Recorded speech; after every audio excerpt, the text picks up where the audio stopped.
Good morning. Happy Thursday, everyone. Oh my gosh, it is 9:30 a.m. It is Cotton Cuts time. Thank you guys so much for joining us today. We are so happy that you guys are here. I'm seeing everyone check in from lots of fun, different places. I see even a camping ground. Kim Petit is at a camping ground today. It has been horribly rainy this week here in St. Louis. So on Sunday, I asked the machine that shall not be named, the Alexa, what the weather was going to be this week and if it was going to rain. And her response was probably. There's a 95% chance of rain for the next 7 days. And she was not wrong. It has been raining here. It has been pouring, but it's good because we'll be wishing for it later in the summer. Hello, everyone. I see, Martha Terine is checking in. You're going to want to hang with us because Martha has a very special video coming up later in the show. Okay. All right, we're going to start as we always do with questions that have been submitted by you guys. Go to cottoncuts.com/live to submit your question for the show. So our first question comes to us from Elaine Hagan. Hi, Elaine. I think we shipped a couple packages to you this past week. Elaine from Kennewick, Washington.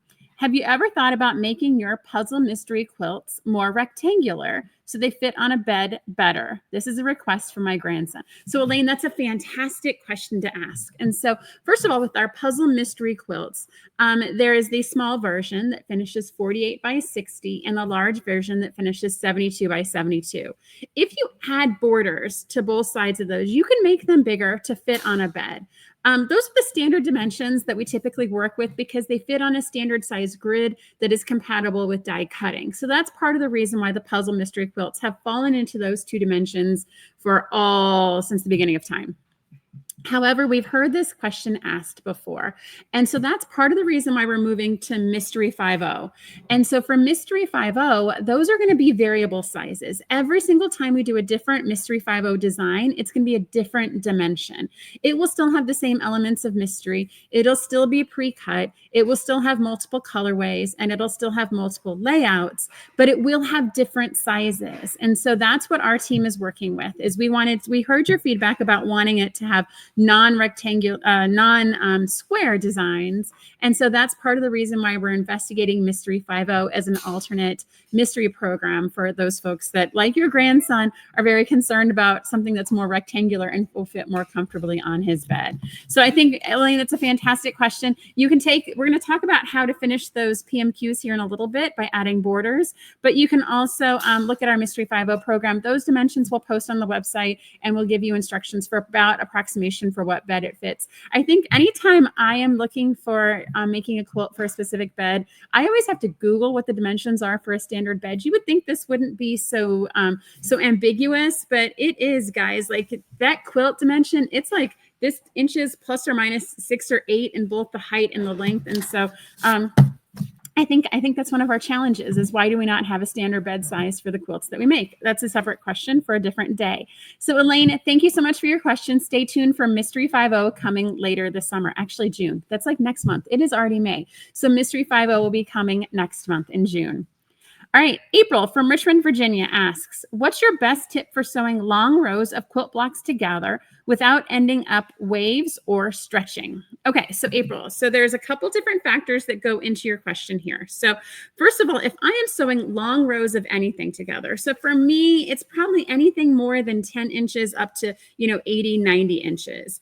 And so for me, and that's what I would consider to be a long row that I would need some sort of reinforcement more than me just sticking the two pieces together and hoping through my machine. So my first thing that I always do is I pin, and I pin about every 4 to 6 inches. I try to pin really close to a seam, especially if I want my corners to match up. I always put a pin wherever I want my corners to match and meet if I'm sewing anything over a long distance. Also, whenever you're doing kind of a long border on the edge of a quilt, always start in the middle. So fold your border in half, find the middle, fold your quilt in half, find the middle, pin from the middle, and then pin to the outside, making sure that it's even as you go out.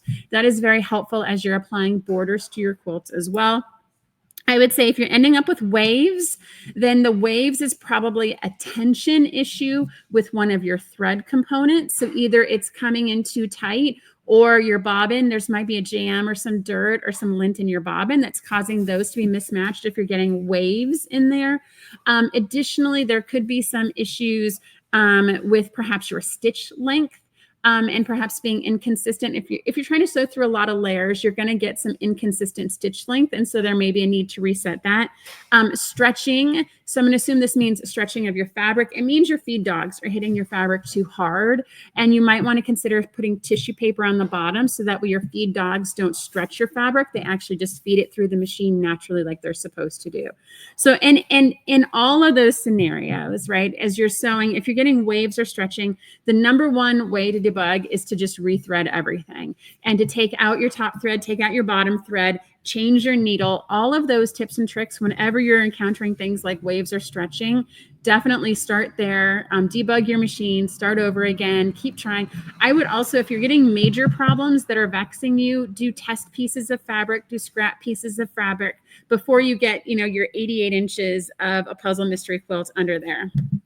Yes. So foot pressure adjustment, Jana, is definitely something. Those feed dogs on the bottom, also your top presser foot, also making sure you have the right presser foot. So there's actually presser feet that are meant to pivot more frequently to allow for variation in thicknesses of fabric. I know for many of us, we use 2 of the 15 presser feet that we're given with our machines. And so it could also help to read your manual on what the different presser feet do. I took a class at our local quilt shop here, and they taught me what a zipper foot is. They taught me what a Teflon foot is.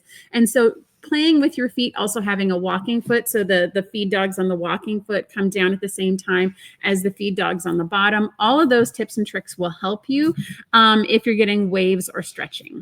Okay. All right. Fantastic. Thank you so much for the question, April. All right. This is going to be super important. cottoncuts.com/live. So for next week's show, our team is going to be coming back from H&H. Like, we're going to be getting in late Wednesday night. So I will be here on Thursday morning. We are going to take an entire show dedicated to questions from you guys. So go to cottoncuts.com/live, submit a question. It's going to be all the Q&A. If you've got this like little thing that's bouncing around in the back of your head, like, hey, I wish Kim would talk about fill in the blank, or hey, I want to know more about this, or hey, I've been struggling with this, pop it into the cottoncuts.com/live. All next week's show is going to be questions. If you submit it ahead of time, we will definitely cover it. If you submit it live during the show, we will see how much time we have left over to get to it. So if you have something that's burning, you have a question, go to cottoncuts.com/live, and we will answer it on next week's show. All right.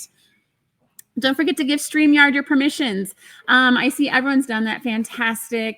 Let's see here. I see you guys are all checking in. I see some of you have already jumped on the website and have kind of an early access to something I'm about to get to in a minute. All right. Stay to the end of the show. We're going to give away a $25 gift certificate to our shop to one lucky person who answers our questions.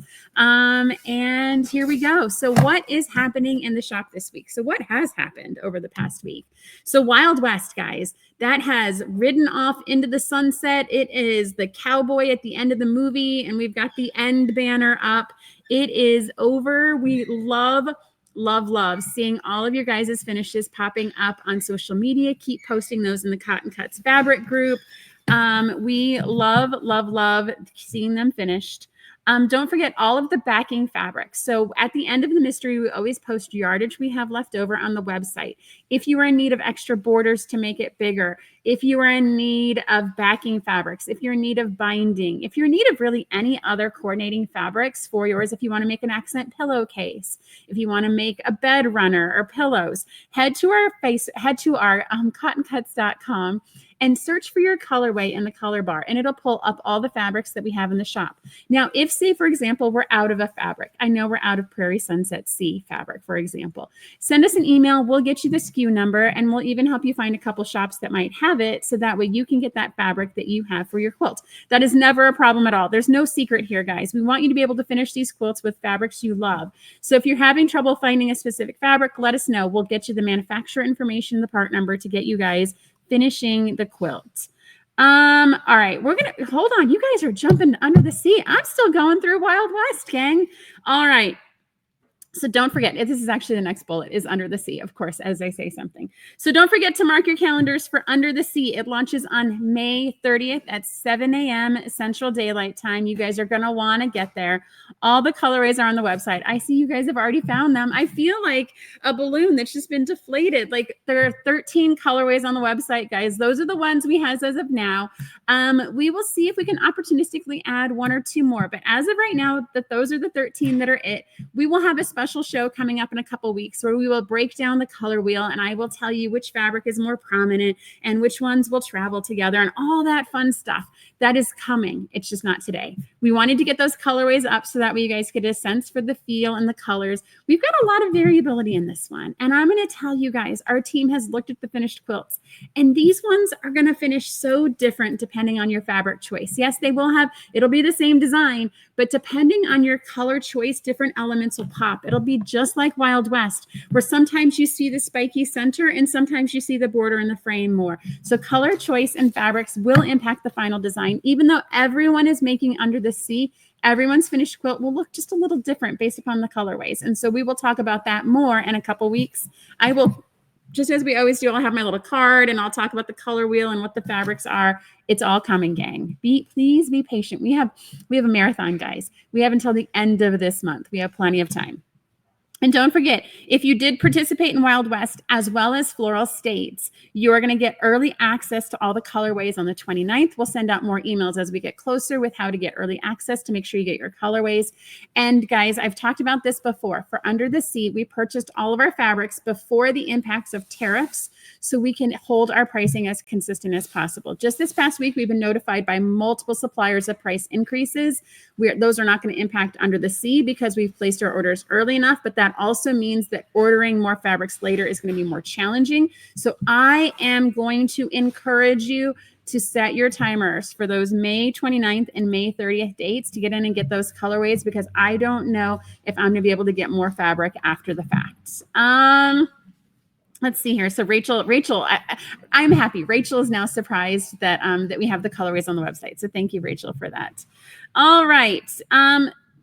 Flyaway. Yes. So we always get in this, like, we're excited about the reveal and we're excited about the next one. Flyaway is in Clue 4, gang. Can you guys believe that? Like, we're already on Clue 4. We're almost halfway on Flyaway. It feels like we both just started and we're kind of, it's middle child. I feel like this is a middle child syndrome, right? I feel like this is you talk about the oldest and the youngest, but Flyaway is currently in our middle child state. But Clue 4 is misship out on Friday, you guys. That one's still chugging along. It is on time. Everything is smooth going for Flyaway. Don't forget to keep posting your progress photos in the Facebook group and also keep solving those mysteries within a mystery. Dominic loves seeing you guys solve them. The logic puzzles are so much fun. Our chief inspector, Rosa, is attending a quilt show, and every month someone dies. And I feel bad for her because she just wants to go and enjoy quilts, but she has to solve a mystery. So you guys are solving them right along with her. Don't forget to keep doing that and keep posting your results onto the website. And we keep selecting winners and giving stuff away.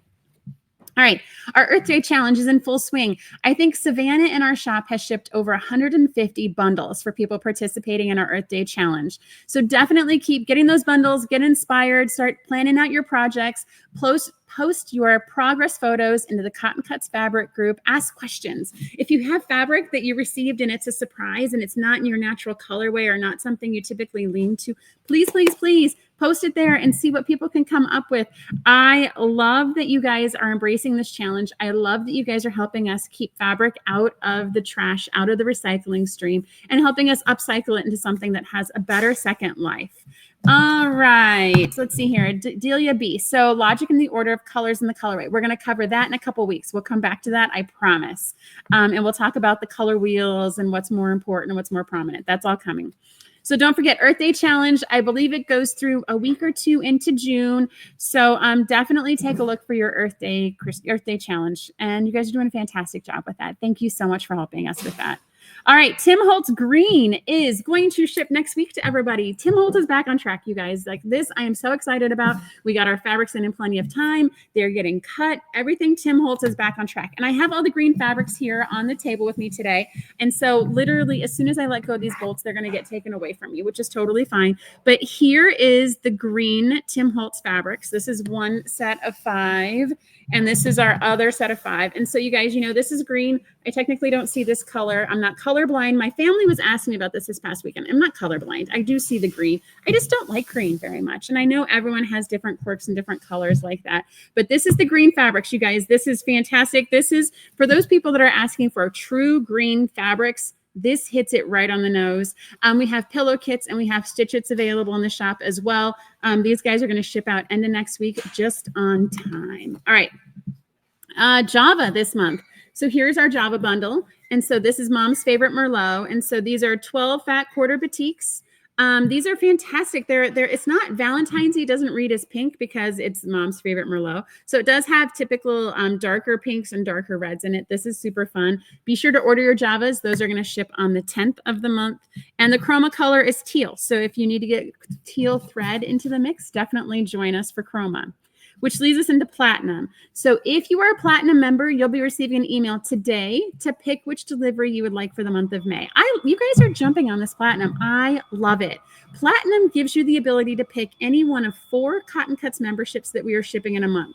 So say one month you want Java, the next month you want Chroma, the next month you want Modern Maker, the next month you want Classic. You can do all of that. And I love that you guys are jumping on it. So say you see this bundle, and the color you don't see is pink, right? So say the one you don't see is pink, then don't get the Java that month. Instead, get teal thread, or instead get the Modern Maker collection that we're shipping this month. All of that is fantastic. Platinum is great, and I love how you guys are supporting that. So then Mystery 5.0, we talked about that with the first question. So we have selected 5 different colorways for our first Mystery 5.0. Those will be on the website in June, and they will be available for sale July 1st. So unlike our PMQ, where we take orders and then we start cutting and filling and shipping, and we take orders on a rolling basis. With Mystery 5.0, since it is a shorter duration mystery, it's only 6 weeks long, we have to have those kits ready and cut, and they will ship to you as you order them. So if you place your order on July 1st, that kit is going to leave our shop within 24 hours to get to you, because August 1st is when we start sewing. And so we want to make sure that there's plenty of time for you to get your fabric, plenty of time for delays in the post office, which never happens. Of course, we all know that to be true. We want to make sure that it has plenty of time to get from us to get to you, so you can start sewing on August 1st. Given the timeliness of that, since it is only 6 weeks, we don't want to keep taking signups. It'll all be made. We will ship what we have, but that also means you have to get on the website early, or else you're going to miss out. And I'm going to tell you guys, the 5 colorways we've chosen are pretty darn awesome, if I do say so myself. I think you guys are going to be very happy with them. Unlike a traditional PMQ, which has 6 main fabrics and a binding fabric, for the Mystery 5.0, there are actually 16 different fabrics that all work together super well. You guys are going to love it. It is great. For the finish size, oh, Michelle, I knew you'd ask me a question I didn't know the answer to. I'm going to guess, and I'm going to say it's approximately 58 by 72.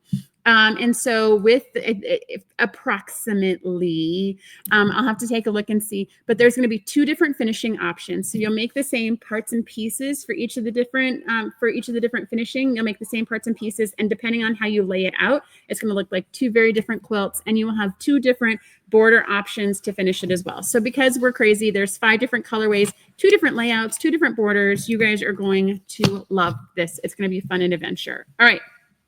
Whew. All right, next up. So our retreats. And we announced last week we have a new commuter option. We got this from a lot of folks when we announced our retreats in Sonoma and New Orleans. I live in New Orleans. Can I still attend and still get the Giuseppe classes and still go on the excursions and still do the puzzle mystery quilt? You absolutely can.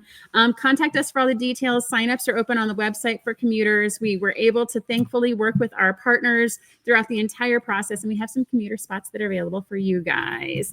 Let's see here. Next week, we already talked about it. We're going to take questions from you guys. If you joined us late, go to cottoncuts.com/live. Questions all next week. We are coming back from H&H. So H&H is the new quilt market, but in the spring. And so this is an opportunity for Cheryl and I to go and see all the latest fabrics, see all the designers, see all the latest notions. We're going to be doing tons of shopping at H&H. We're looking at we're looking at what's exciting, what's coming. We are in and out in Chicago. We're going to be there about 2 days, and then we come back and we will be on the show live on Thursday. So don't forget to submit your questions. So I will have tons to talk about on that Thursday show. And I'll show you guys some sneak peeks of things that we find from the shop floor and some things that we loved. All right. So before we jump into our content, before we jump into what we're going to talk about, which is actually finishing the quilts that you're making, We have one of two videos. We're going to show two videos today. So the first one comes to us from Leanne from Pastry Queen Farm Adventures. So Leanne participated in our Floral States program. And so our Floral States program started about a year ago. And each month for 10 months, we shipped 5 different blocks that were, it's almost a sampler. It felt very sampler-like. But each month, each state featured a different floral print from that state's flower. And so we went through all 50. We went through the orders that they became states. So we started with Delaware and we ended with Alaska. And it was a fantastic program. And I'm so glad you guys, many of you kept up. I am inspired by what I am seeing in the Facebook group of people embroidering state names in the sashing and it's in the flower and the dates. And you guys, all those cards that we included that you guys love so much. And I'm seeing people take the challenge and going to all the states and visiting the quilt shop we put on the card. All that stuff makes me so happy. It was such a fantastic program. It wasn't just a block of the month where you stitch it together and you forget about it and you stitch it together and you forget about it. This is one I am so proud that you guys have made it all the way through to the end, that you've kept up with it. I love seeing that you guys have learned new skills about fabric placement and stitching. All of that means the program is a huge win. And so we have 2 videos today. The first one's from Leanne. She's going to show us, she finished on the grid layout for this. And so she's going to talk about it and reveal her quilt for everybody. So with that, Paula. Hi everyone, it is the Pastry Queen. I'm here to reveal my Floral States of America quilt. It was super fun to do and super exciting. So how I found out about this was I was going through the Cotton Cut site because I won their snippet challenge last year. And this was one of my prizes, was getting this monthly, and I had so much fun. I sewed this on my channel, which is Pastry Queen's Farm Adventures. One month they didn't send it to us, and they sent us our state, our little cutouts, and I created this block. I will be using it in the back. It was just so easy. I opened up the states and I just sewed. It was fabulous. I have taken this with me camping. You've seen me do this camping. You've seen me do it recently on my spring retreat. You've seen me do this in my quilting room. I mean, this is so portable. It's great. You get your little package, you open it up. It's fantastic. I am so excited because this quilt went together so quick. I chose this layout because, I don't know, I decided to go grid. Maybe next time I'll go on point. Who knows? But I will tell you that if you look at this border here, I came up with this border.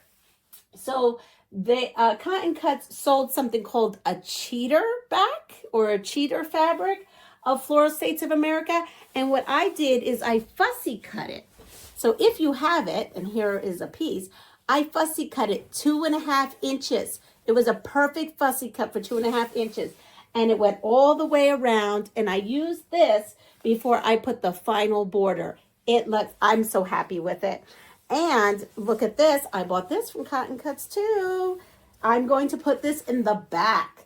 So it is a panel called the Floral States of America panel. I will be making backing using this on my channel to back my beautiful Floral States of America quilt. And I will be using this as well.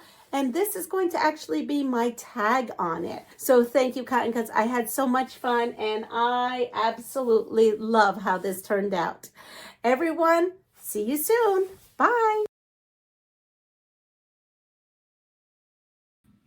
Oh my gosh, Leanne, thank you so much for that. So that makes me so happy. And I love that she used the cheater panel for the border. And I love that she's going to use the panel for the back. And Leanne, she was also in our live reveal last week for Wild West. And she talked about, she does a lot of small space quilting and how suitable these projects are for that. So definitely check out her channel. She's got a lot of fun stuff. She's always joy.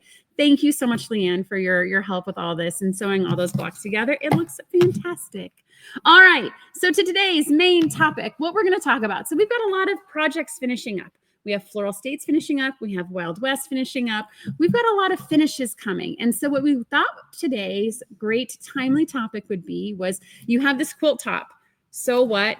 Now what? What do you do next with it? How's the process to actually finish this quilt top that you've created? And so what we've created is we've created a little checklist of kind of the different things you're going to go through once you finish your quilt top to get it done. Now, if you're like me, I admit I am a habitual quilt top maker. I am not a super good finisher. So this checklist was fun for me to go through.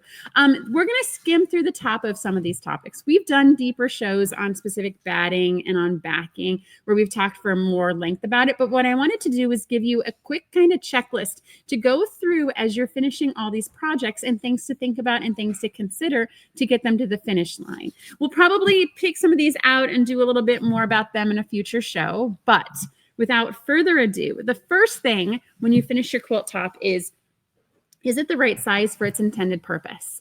And so we talked about this at the beginning where we've got a 48 by 60 that's not exactly a twin size, or perhaps you finished a quilt top and it's queen, but it needs to go into a king bed. So the first decision is it the finished size that you would like? And so do you want to add borders? And Leanne talked about how she wanted to make hers a little bigger. So she added a 2.5-inch strip border all the way around. And so that's something to consider is your finished quilt top the right finished size that you would like it to be? And I know that we're in a quilting mode and quilters are pretty positively biased to being symmetric. And we feel like we need to add borders to all sides equally, which is definitely a tried and true method of making your quilt equally bigger in every direction. However, I'm going to encourage you guys to consider an asymmetric border where perhaps you add only to the width or you add only to the length. For example, the only difference between a queen and a king is that the king is a little wider. Right? So if I add borders to the top and the bottom symmetrically, it's going to get longer and wider when really it only might need to get wider. And so as you're looking at borders, there's things like the cheater panels. There's things like asymmetric borders. There's things like adding, I know someone who's a customer, who was a member at Cotton Cuts, and she would have a border pattern where it'd be 3 inches, 1 inch on 5 inches on everything she did. Every single quilt she ever made, 3 inch, 1 inch, 5 inch. And that's the borders she added all the way around. And they looked fabulous and they looked amazing. So do whatever it is for you that you need to put those borders on. Now, without borders, quilts also look fantastic. And you can do those piecing right to the binding, and absolutely it'll be totally fine. Let's see here. Michelle's saying team add-on sides only. I don't know what that means. Is that symmetric or asymmetric? Please clarify. All right. After you've determined that you've gotten your finished size, you've got everything pressed, and it's the dimensions you want your finished top to be, the next step is choosing your batting. And so we did an entire show on different types of batting. There's cotton, there's bamboo, there's poly, there's all sorts of mixes, there's 80/20s, there's everything you could possibly think of in the batting category. And so what is the best type of batting that is fit for the purpose of your quilt? If it's hanging on a wall, that's a different batting selection than if it's going to be on a kid's bed that needs to be washed repeatedly because kids are a little messy when they sleep. So different types of materials. Oh, wool. Sorry, I forgot wool. Wool is very popular. That's on me. I apologize. And then also when you're sizing your batting, if you are quilting this yourself or if you're sending it to a long armor to be quilted, you have to make sure that your batting is bigger by at least 4 to 6 inches on every side. So a total of 8 to 12 inches bigger when you send it to your long armor and when you quilt it on your machine. Now, when I was starting out, I was like, why do I have to do this? Like, my quilt is this dimension. Surely my batting can be the same dimension, will be fine. But as you quilts, as you sandwich your quilt together and you start stitching it, that top layer is going to move and it's going to shift on you. And you are going to be real sad if that batting ends up like an inch shorter on one side and an inch longer on the other. And now you've got a problem because now you're going to have a lumpy, chunky quilt and nobody would like that. So just save yourself that headache. Save your long armor that headache and make sure your batting is 4 to 6 inches bigger on all sides. And the batting will also determine your quilting as well. If you're using a poly or a poly blend, you don't have to quilt as close as if you're using a cotton or a wool. All the manufacturer's recommendations, all that paper that comes with your batting that people just throw away, it actually has a lot of good information on it on what's the distance between your stitches that you should use, as well as the washing and caring, which we're going to come back to. And then also, I mean, if you're sending it to a long armor, you might just be stuck with whatever they have, which is usually good quality. It's usually something they can get in bulk, but sometimes it's just whatever the long armor has and you use that and it's great and it's fantastic and it'll still be loved. Now for your backing, the third step is your backing of your quilt. And so the gambit, there's this like the world of possibilities for backing is too big. So there's the simplest, which is to get a wide back fabric. Now, wide back fabrics are 108 inches wide. So they are wide, and then you just get the length that you need for your quilts. That's the simplest, easiest of all the methods, because you just get the 108-inch wide and you do whatever the other dimension is on your quilt, and then you have one continuous piece that you can either use or you can send to your long armor, but it's one continuous piece. After that, you get into a piecing category. And so the simplest is just to take 2 widths of fabric and stitch them together and make sure that it's the width of your fabric. Again, for this, it does need to be bigger for the exact same reasons that your batting needs to be bigger, because you want to make sure that that backing goes over the entire back of your quilt and you're not sad when it shifts a little bit and you don't have backing on a section of your quilt.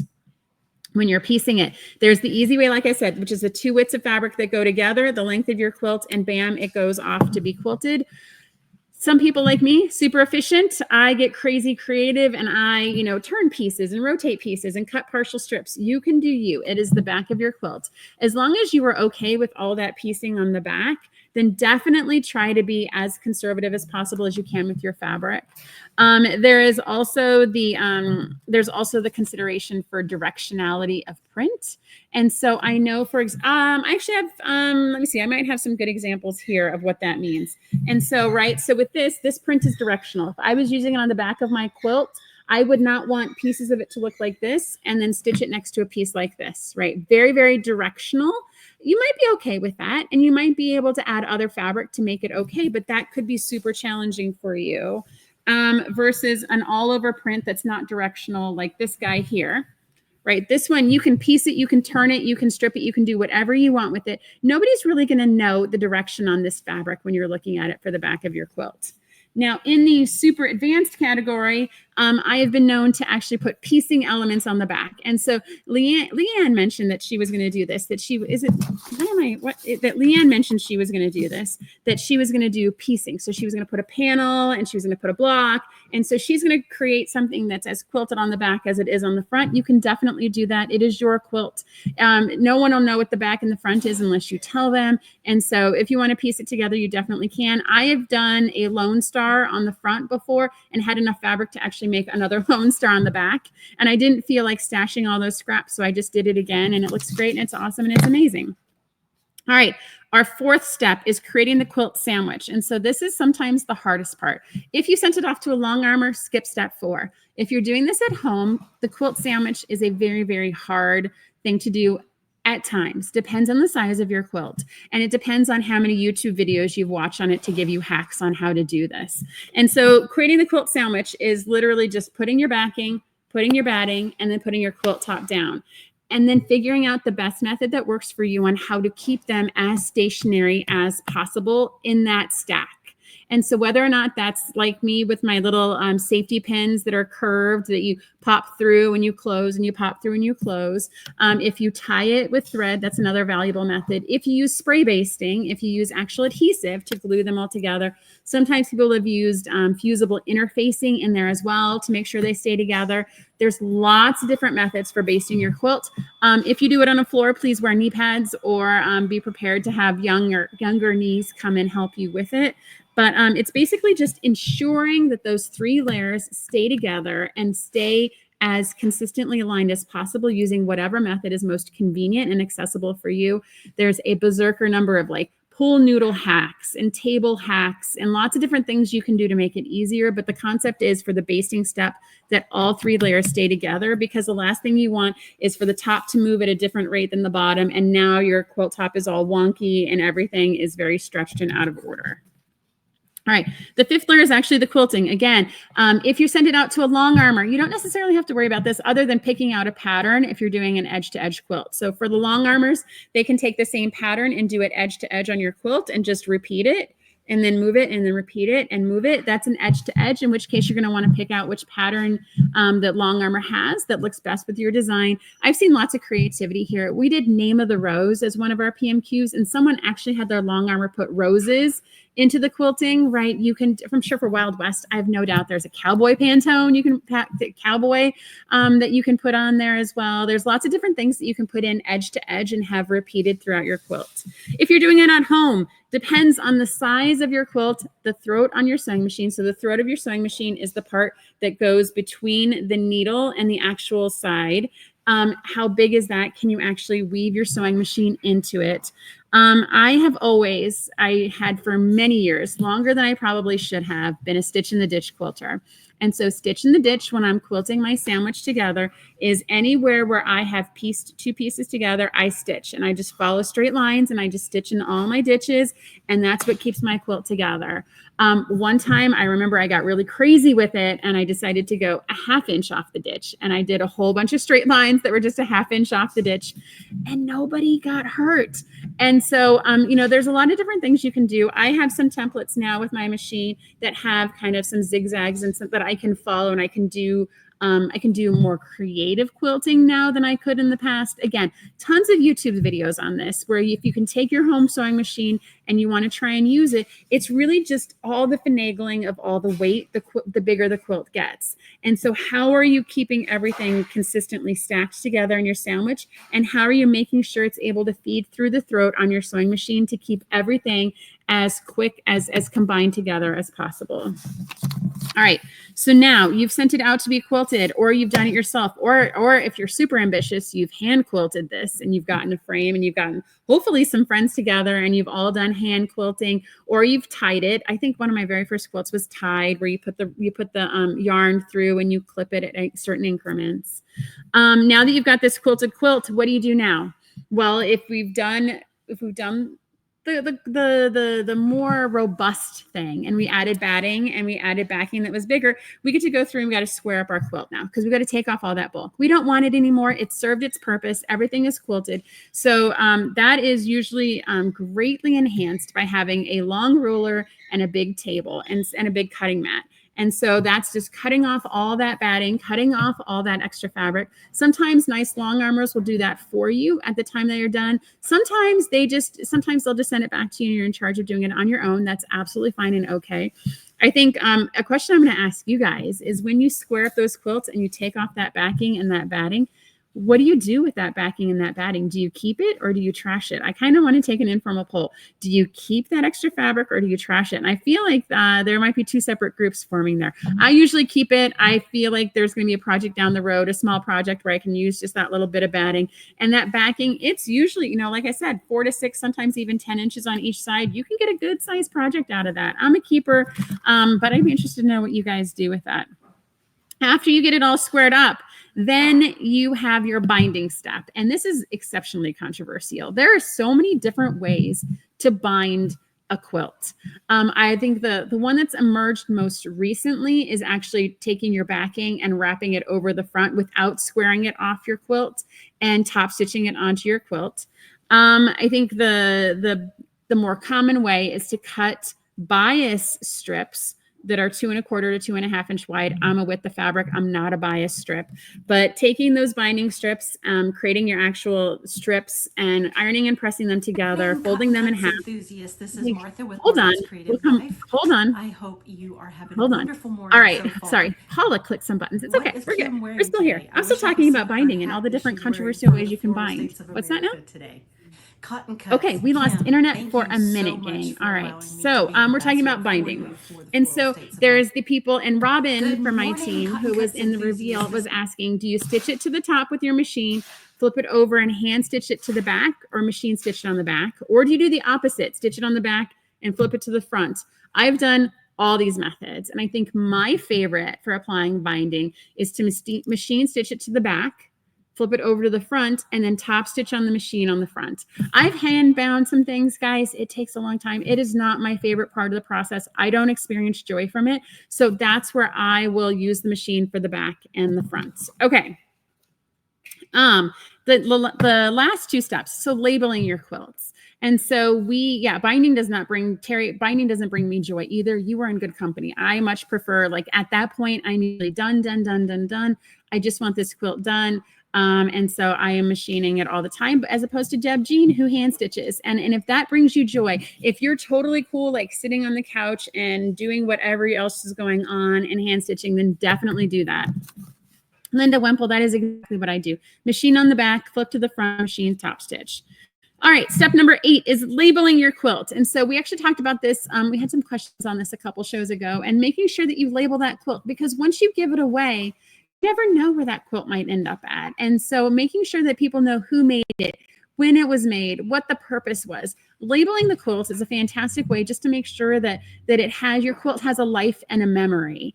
And when it's gifted, people know where it came from and the reason why it was gifted to them. Because, perhaps perhaps it's a quilt for a baby and it goes into a memory box. And then when they're adults, they open it up, they're going to see this beautiful quilt in there and they're going to want to use it again. But it's nice if it was labeled so they knew where it came from. And also, we always get to that, oh my gosh, I love that quilt. It is so amazing. What's the pattern?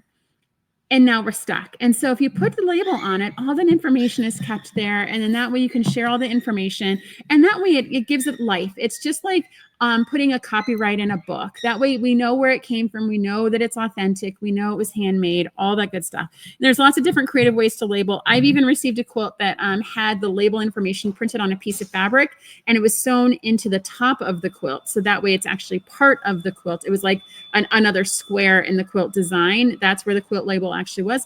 Lots of different ways to label your quilts.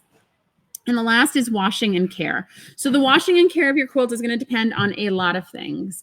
It's going to depend on what the batting was that you used. It's going to depend on if you pre-washed or not pre-washed your fabrics. Most fabrics do not need to be pre-washed these days and age, but every now and then you get that red batik that does tend to bleed. And in that case, you're going to want to make sure that you've washed it with some sort of color catcher. The color catcher list is like this long of different options for color catchers. If you're worried about it bleeding, please do some research. Please get some color catchers in there. I have a tree skirt on a Christmas tree that was made with fabrics from the 70s that weren't as color fast as they are today. It got wet and that red fabric bled. Please, please, please use color catchers if you're worried at all about it. That is definitely better to use one and not need it than not use it and be sorry. Definitely need to make sure you're looking at the drying conditions for your batting and your quilt. Sometimes they're just too big to dry in a dryer and a regular home dryer. So they need to be commercially dried or they need to be hung out on a clothesline. Make sure you're transferring all that care information as well to whoever you're gifting the quilt to, because they may not know. And they may take your awesome, wool quilt and put it in the washer and it never gets dry on them. So just be sure you're passing on the care information as well.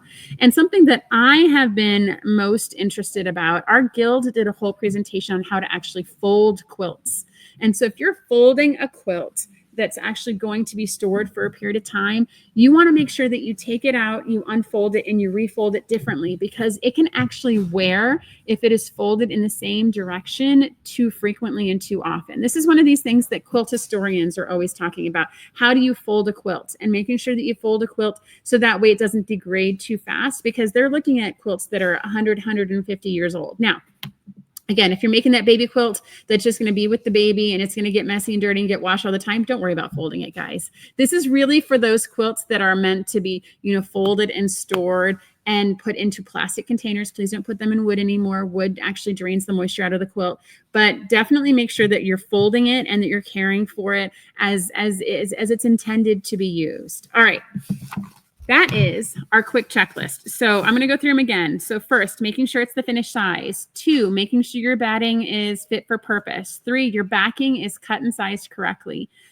4, making sure you're basting to keep your quilt layers together. 5, making sure that your quilting actually matches the design and matches the purpose of the quilt.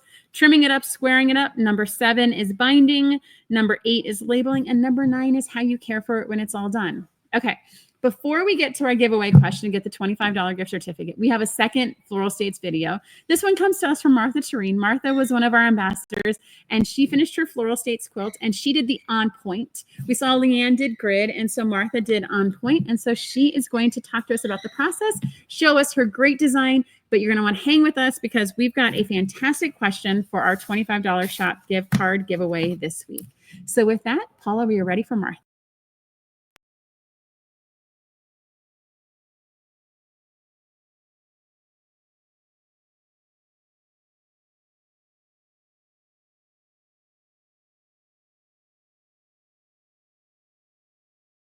Martha with Martha's Creative Life.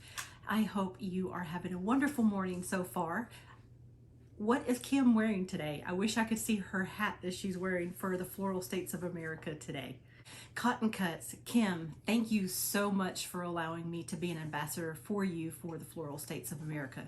Y'all, this program was absolutely amazing. If you got to take part in it, I hope you had such a wonderful time and you're enjoying putting all of your blocks together. Cotton Cuts sent me the On Point finishing kit, so that was something brand new for me. I had never done that before, but it was so much fun putting it together. If you have a chance to do a program with Cotton Cuts, go for it. You'll really truly enjoy it. Cotton Cuts used Andover fabrics for all the flowers for all the states. The fabric was really beautiful, and there was 3 main colors. There was a royal blue, a teal color, and a white. Not all the blocks had the blue, the teal, or the white all in it at the same time. Sometimes it was just white and the flowers fabric for that state, or it had the blue, or it had the teal, or it had a combination of. Once you lay it out, it was just absolutely stunning. When you got your blocks in the mail, there was 5 that would come in the mail each month. It was a 10-month program that started last year. They would send you these cute little cards, and these cards showed you what the state was. Like Missouri, since that's where Cotton Cuts is the show me state. Florida is where I'm from. That's the sunshine state. And then Alabama, which is where I'm at now, is home sweet Alabama.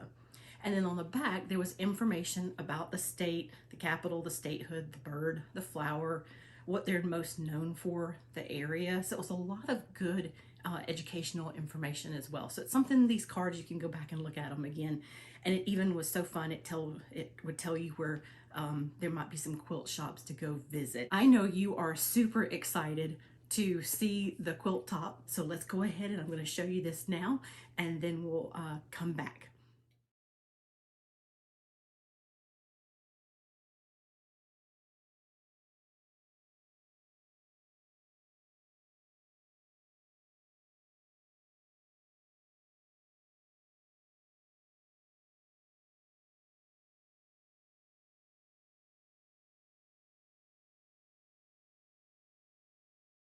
Welcome back. Was that quilt not absolutely beautiful? I had to put it behind me. Doesn't she look gorgeous? I absolutely love it.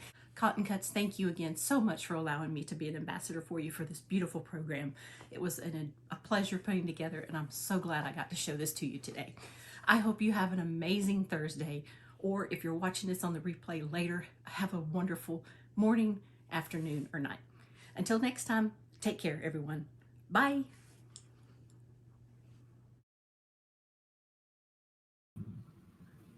Oh my gosh. Thank you so much, Martha. I love the on point design. So for those of you that from the beginning, the on point design is actually mimicked after the stars in the American flag. They're actually set on point, which was our inspiration for the setting for that. So thank you so much, Martha, for your partnership and your support through Floral States. It was awesome. Those blocks, every time I see it, like my heart gets so happy. I remember when we had the idea for the program, the execution, you guys have absolutely crushed it with those quilts, and we cannot wait to see them coming. Okay, so that's it for us for this week, gang. So find this video on YouTube, on Instagram, and on Facebook, and answer this following question. What's your favorite part about finishing a quilt, and why? So of all the steps we went through, perhaps I missed one. Guys, we're not perfect here. Perhaps I missed one, but what is your favorite part about finishing a quilt top, and why? Why do you like it? I scrolled through the comments while Martha was talking, and I see that there's some people that either love hand quilting or hate hand quilting. So I feel like there's 2 different positions there. And so I see that thankfully a lot of you guys keep when you square a quilt. You guys keep that extra stuff, which makes me happy. Maybe perhaps we'll have a challenge coming up with that. All right, so go ahead and answer that question. We'll pick one lucky winner to $25 gift card from our shop. We will be here next week with questions submitted by you guys. I'm going to say it again. Go to cottoncuts.com/live, submit a question, and that is going to be our show next week. You just really never know where this direction is going to take you. If you guys have any burning questions, if you guys want like behind the kimono type stuff, like if you guys have a question about how we do things here, about our website, please ask all of that. This is an open book. This is an opportunity for you guys to ask any questions that you guys possibly have, and we will see where we go. With that, I hope you guys have a great weekend. I hope you get lots of sewing in this spring weekend, and we will see you guys next week. That is all. Have a great day, and we will see you soon. Bye now.